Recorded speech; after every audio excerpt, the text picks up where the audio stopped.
বন্ধুত্ব করার মতন যোগ্য লোক পাওয়া না গেলে একা থাকো, তবুও অযোগ্যদের সাথে বন্ধুত্ব করতে যেও না।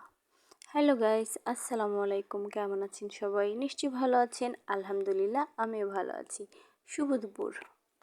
মেয়েদের সারাদিনের অনেক কাজের মধ্যে অন্যতম একটি কাজ হচ্ছে রান্না করা। তো রান্না তো করতেই হয় খাওয়ার জন্য।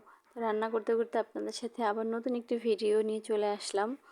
সেটা হলো কিছু কথা বলবো ভাবছি। সেটা হচ্ছে আমাদের বন্ধুত্ব, আমাদের আশেপাশে কত মানুষ, কত আত্মীয় স্বজন, পরিচিত মানুষ, সবাই কি আমাদের ভালো বন্ধু হতে পারে? না। ইতিহাস সাক্ষী আছে যে আমাদের আশেপাশের মানুষরা আমাদের বড় শত্রু। আপনার শত্রুরা তো আর মুখোশ পরে থাকবে না যে আপনি বুঝতে পারবেন আপনার শত্রুকে।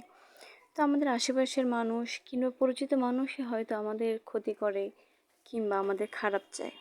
তো বন্ধুত্ব করার আগে ভেবে চিন্তে করা উচিত।